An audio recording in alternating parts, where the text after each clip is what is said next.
오늘은 웹3 코인에 대해서 분석해 보겠습니다. 웹3 관련 테마 코인은 정말 많습니다. 하지만 수백 개가 넘는 웹3 코인 중에서 옥석 가리기 하는 것은 쉬운 일이 아닐 거라 생각합니다. 다가온 웹3 시대에서 어떤 코인이 대중들한테 인기를 받고 또 미래에 어떤 코인이 수요와 공급이 있을지 마지막에는 유망한 코인을 말씀드려 보겠습니다. 안녕하세요. 보라아빠입니다. 코인 투자자들이 어떤 것에 관심을 가지고 있는지 알아보는 것도 투자하는 데 있어 상당히 중요한데요. 실제로 코인마켓캡에서 패치아이 코인, 이 코인이 투자자들의 관심이 크게 몰려 있는데요. 이 코인은 제가 지난번에 올려드렸던 영상에서 말씀드린 코인입니다. 빗썸에 상장하고도 1700% 넘는 상승이 나온 코인이기도 한데요. 영상 시청 전 구독과 좋아요 한 번씩 눌러주시면 감사하겠고요. 구독은 안 누르시더라도 좋아요는 꼭 한 번씩 눌러주시면 감사하겠습니다. 그래서 웹3 시대의 핵심은 바로 탈중앙화라는 것을 대부분 아실 겁니다.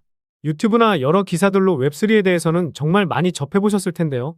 현재 유튜브에서 웹3 코인 관련된 영상을 다루는 유튜버들이 많이 있습니다. 저도 보면서 공부가 되는 영상도 많이 있는데요. 하지만 사실 특정 코인을 웹3 코인이라고 정의하기에는 어렵다고 생각합니다. 그 이유는 우리가 현재 거래하고 있는 모든 코인 중 90% 이상은 탈중앙화 코인입니다. 덱스, 클라우드, P2E, NFT, 메타버스 이런 테마들도 전부 웹3 관련 코인이라고 생각하면 좋습니다. 어떻게 보면 인공지능이라는 큰 범주 안에 웹3 코인이 있고 말씀드린 여러 가지 테마들도 서로 연관성이 크다고 볼 수 있다는 건데요. 그러면 과연 비트코인이 1억을 넘어서고 주식만 하던 투자자들도 코인 시장으로 넘어오고 있는 가운데 미래의 첫 테마 중에서 어떤 코인이 가장 수혜받고 미래 전망이 좋은지 개인적인 생각을 말하자면 바로 덱스 테마 코인들이 가장 많은 성장을 보일 거라고 생각하고 있습니다. 코인 투자자들 그리고 우리 시청자분들은 현재 CEX 거래소를 이용하고 있을 겁니다. 하지만 CEX 거래소에는 몇 가지 단점이 있죠. 지금부터 중앙화 거래소의 단점을 살펴보도록 하겠습니다. 중앙화 거래소 단점은 크게 두 가지가 있는데요. 첫 번째, 검열과 투명성 부족. 두 번째는 보안 문제입니다. 현재 중앙화 거래소 문제점은 계속해서 터지고 있습니다. 작년에 터졌던 고파의 사태는 아직도 해결이 안 된 사건이죠. 그리고 다들 아실 듯한 FTX 뱅크런 사태, 이름 없는 거래소 먹튀 사태 등 이러한 사건 사고들은 계속해서 나오고 있습니다. 중앙화 거래소들이 우리가 넣어둔 예치금을 뒤에서 몰래 쓰는지 아무도 알 수가 없고요. 이런 중앙 관리를 통제받으면서 현재 저희는 거래를 하고 있는 것이죠. 또한 중앙거래소는 신원인증과 까다로운 절차가 필요하고 입출금 문제에 제약을 걸어두고 있어 투자자들이 여간 불편한 게 아닙니다. 이러한 중앙관리 검열 때문에 현재 점차 중앙화 거래소 이용자들이 줄어들게 되는 것은 시간 문제일 것이라 보고 있고 시간이 지나 웹3 시대에는 중앙거래소보다 탈중앙화 거래소를 사람들이 더 많이 이용할 거라고 생각하고 있는데요. 또 중앙거래소는 정부 검열에 매우 취약합니다. 2022년 전 세계에서 처음으로 우리나라에서는 트래블루를 적용했었죠. 신원 정보를 확인하고 저희는 거래와 재산을 감시를 받고 있습니다. 가상화폐 거래는 익명성이라는 것이 중요한데 이런 익명성의 장점을 정부에서 깨뜨렸죠. 중앙거래소는 정부에서 검열을 하면 민감한 개인정보를 공개하도록 강요당할 수 있다는 것이 가장 큰 단점입니다. 표면적으로는 현재 중앙거래소가 덱스 거래소보다 투명해 보일 수 있지만 중앙거래소는 자금을 오용하는 거래소들도 분명히 있을 겁니다. 그래서 중앙거래소는 이러한 단점 때문에 이용자들이 점점 줄어들 가능성이 높습니다. 그리고 중앙화 거래소의 두 번째 단점은 바로 보안 문제인데요. 중앙거래소는 중앙 데이터베이스 지갑 서버 등 단일 지점으로 운영되는 경향이 있으면 이는 한 번의 해킹으로 엄청난 자본의 손실이 발생할 수 있다는 겁니다. 거래소가 한 번 해킹이 당하면 우리의 소중한 자산이 손실이 될 수 있고 어디 가서 보상받을 수도 없겠죠. 이러한 문제점 때문에 앞으로 중앙거래소보다 탈중앙화 거래소 이용자가 점차 늘어나면서 덱스 테마 관련 시장이 엄청난 수혜를 받을 것이고 실제로 그러고 있습니다. 그래서 덱스 거래소의 장점을 말씀드리면요. 통제를 안 받고 누구나 개인 지갑만 있으면 거래소를 이용할 수 있는 장점이 있습니다. 그리고 익명성을 보장하는데 바로 프라이버시를 지켜준다는 거죠. 덱스는 메타마스크 지갑만 있으면 누구나 이용할 수 있고 중앙거래소는 귀찮은 KYC 인증을 거치지 않으면 거래조차 못하지만 덱스 거래소들은 이러한 개인정보를 아무것도 요구하지 않기 때문에 익명성을 보장해줍니다. 그리고 중앙거래소와 다르게 보안이 강점인데요. 분산형 거래소 유형에 따라서 해커가 모든 사용자의 자금을 표적으로 삼고 훔칠 수 있는 중앙화된 지갑이 없기 때문에 탈중앙화 거래소는 중앙화 거래소보다 더 높은 보안을 제공하는 강점이 있습니다. 그리고 검열 부분에서도 큰 장점을 가지고 있는데요. 거래를 할 감시하는 중앙기관이 없고 현재 업비트나 빗썸 거래소 같은 경우 거액의 돈을 매매할 경우 이상 거래 감지로 정지를 당하는 부적절한 제재를 받을 수 있게 된다는 거죠. 이러한 중앙거래소와 달리 덱스 거래소는 통제를 안 받으면서 검열과 제재를 당할 일이 없다는 큰 장점이 있습니다. 이러한 장점을 비교했을 때 확실히 탈중앙화 거래소의 장점은 크죠. 자, 그런데 시청자분들께 질문 하나 해볼게요. 만약 여러분들이 100억 이상 굴리는 투자자라고 가정하고 중앙거래소를 통해서 감시를 받으면서 거래하는 것이 마음이 편하실까요? 아니면 익명성이 보장되는 탈중앙화 거래소를 이용하는 것이 더 좋으신가요? 아마 대다수는 탈중앙화 거래소라고 대답을 하실 겁니다. 사실 저와 같은 소액 투자자들은 중앙거래소나 탈중앙화 거래소 아무거나 이용해도 차이점을 못 느끼겠지만 100억 이상 큰 돈을 굴리는 투자자라면 탈중앙화 거래소를 아마 더 선호하게 될 겁니다. 100억 부자가 되실 수 있게 제가 좋은 코인들 많이 발굴해 드리도록 하겠습니다. 그래서 이미 현재 수많은 거물 투자자들은 미래에는 중앙화 거래소가 없어지고 탈중앙화 거래소가 새로운 시대를 열 것이라고 말을 하기도 했는데요. 또한 삼성전자 투자자 회사인 삼성넥스트가 탈중앙화 거래소인 크립톤에 투자를 했다는 것은 잘 아실 겁니다. 대기업도 진출하려는 탈중앙화 거래소라는 것이고요. 그리고 FTX 거래소 여파로 중앙거래소들이 사람들에게 많이 신뢰를 잃고 회복하는 단계이긴 하지만 앞으로는 덱스 거래소 인기가 꾸준히 증가할 추세로 보고 있습니다. 그리고 여러분들이 직접 중앙거래소랑 탈중앙화 거래소를 이용해보고 그 차이점을 몸으로 느껴보면 탈중앙화 거래소의 장점이 더 많다는 걸 깨닫게 되시면 미래의 탈중앙화 거래소가 무조건 상승할 수밖에 없는 이유를 알게 되실 겁니다. 그래서 투자 포트폴리오에 덱스 관련 코인이나 웹3 관련 코인은 하나씩 넣어두시는 것이 좋겠습니다. 비트코인도 1억을 찍은 가운데 웹3 붐이 일어나면 관련해서 많은 코인들이 상승을 보이겠지만 거래소가 없으면 웹3 시대가 형성되기에는 조금 힘들거라 생각하기 때문에 덱스 거래소는 웹3 시대의 심장 같은 역할이라고 생각합니다. 그러므로 웹3 코인에 관심이 있으신 분들을 위해 관련 코인들 빠르게 한번 알려드리면서 가장 큰 상승을 보일 코인 딱 정해드리도록 하겠습니다.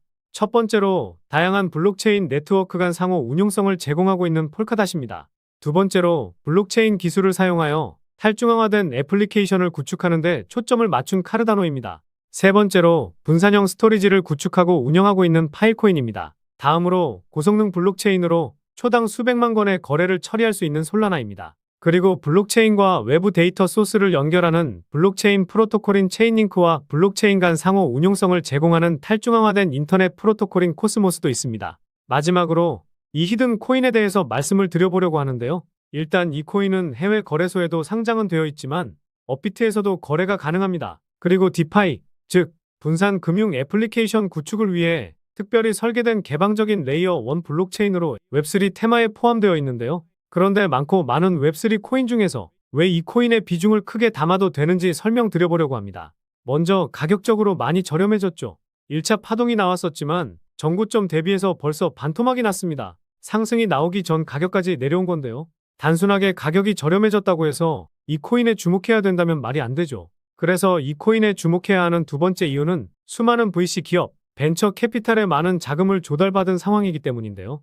우선 바이낸스 랩스에게 투자금을 받기는 했지만 제가 관심있게 보는 것은 점프 크립토, 이 벤처 캐피탈이 주는 힌트를 제대로 캐치해야 된다는 겁니다. 이 기업이 투자한 코인들을 살펴보니까요. 가장 많이 투자한 코인은 루나였었네요. 물론 루나 코인이 결과론적으로 잘못되긴 했지만 한 코인에 10억 달러, 우리 돈으로 1조 3천억이 넘는 자금을 투자할 정도로 자금력이 상당한 벤처 캐피탈입니다. 그래서 다음으로 투자를 많이 한 수익 코인, 이 수익 코인에는 3억 달러를 투자했죠. 우리 돈으로 약 5천억 정도 되는 자금인데요. 업비트에 상장하고 쭉 빠지긴 했지만 결국 500% 상승이 나왔습니다. 그리고 수익 코인의 절반, 1억 5천만 달러, 우리 돈으로 2천억가량을 투자한 앱토스 코인은요. 업비트에 상장하고 작년 1월에는 550% 상승했습니다. 최근에도 흐름이 심상치가 않은데요. 그래서 제가 이 점프 크립토라는 벤처 캐피탈이 주는 힌트를 캐치해야 한다고 말씀을 드리는 겁니다. 이 기업이 투자한 곳은 대부분 500% 상승이 나오곤 하는데 앱토스와 동일하게 1억 5천만 달러를 투자한 이 코인, 제가 보았을 때는 수익 코인과 앱토스처럼 500% 상승할 가능성이 매우 높은데요. 그리고 마지막으로 제가 코인 분석할 때 트랜잭션을 눈여겨봐야 한다고 말씀드리고 있죠. 처음 보시는 분들을 위해 간단히 설명드리면 트랜잭션은 코인이 지갑에서 지갑으로 이동할 때 잡히는 데이터 값이라고 보시면 됩니다. 트랜잭션이 늘어나게 되는 이유는요. 코인을 매도하려고 코인을 이동시키는데요. 트랜잭션 수치가 전고점을 돌파하게 되면 그때부터 시세가 폭발하게 되는데 이 히든 코인도 170% 상승했었습니다. 그런데 그 뒤로 트랜잭션 수치값이 조정을 보이고는 있지만 일 단위 수치값이 작년 대비해서 평균치가 3배가량 늘어났다는 것에 주목해 볼 필요가 있는데요. 최근 상승이 시세의 끝이었다고 한다면 이제 시세가 끝났으니 코인을 이동시킬 필요도 없을 텐데 고점 대비 50%가량 빼버리고 여기서 다시 한번 물량을 크게 모아가려는 의도라는 합리적인 의심을 할 수 있다는 겁니다. 게다가 앞서 말씀드린 점프 크립토라는 기업이 수이와 앱토스처럼 큰 자금을 투입한 만큼 최근에 170% 상승보다 더 큰 상승을 만들기 위한 움직임이 조만간 나올 가능성이 높은 상황입니다. 그래서 이 코인이 500% 상승한 수이와 앱토스처럼 상승 가능한 이유를 정리해드리면요. 1번, 가격적인 메리트. 2번, 수많은 벤처 캐피탈의 투자, 특히 점프 크립토의 수상한 투자 금액. 3번, 트랜잭션 수치의 급증, 이후 평균치가 상승했다는 점. 이렇게 요약해 볼 수 있겠습니다. 결국 이슈, 가격, 명분이 갖춰진 코인이라 볼 수 있겠는데요. 오늘 분석 영상을 통해서 차트라든지 설명을 듣고 이 코인이 어떤 코인인지 눈치채셨을 시청자분들도 계실 수는 있을 텐데요. 그런데 이 코인을 영상에서 말씀드리면 다른 유튜버들이 코인 알아가고 자기가 분석한 것 마냥 분석 영상을 똑같이 올리더라고요. 짧게는 이틀, 길게는 3일 정도 분석하면서 우리 구독자분들이 편하지만 크게 수익 보셨으면 해서 이렇게 분석해드리고 알려드리는 건데 파렴치한 유튜버들이 제 분석을 카피해가면 저도 분석한 보람이 없어지게 되더라고요. 그래서 새로운 시장을 만들고 있는 인공지능 테마, 그리고 웹3 테마에서 아직도 덜 오른 이 히든 코인으로 수익 좀 챙기고 싶으신 분들은요. 영상 중앙에 보이는 번호, 이게 제 개인 번호인데요. 이 번호로 웹3라고 문자 메시지 보내주시면 바로 히든 코인 공개해드리도록 하겠습니다. 지금까지 제가 영상에서 소액으로 투자해 보실 만한 코인들 말씀드렸었는데 이번 히든 코인은 비중 좀 실어도 될 만한 코인으로 준비해봤으니까요. 비트코인 1억 가는 동안 수익 못 내셨다면 이 코인으로 수익 좀 짭짤하게 챙기셔서 그동안의 아쉬움을 털어내보시기 바랍니다. 그리고 저도 스팸 문자가 엄청나게 들어오고 있고 다른 영업자가 아닌지 확인하기 위해 댓글로도 핸드폰 뒤 4자리 남겨주시면 제가 빠르게 확인할 수 있으니까요. 댓글도 꼭 남겨주시기 바라겠습니다. 그럼 다음 영상에서도 좋은 분석 영상으로 찾아뵙겠습니다. 시청해주셔서 감사합니다.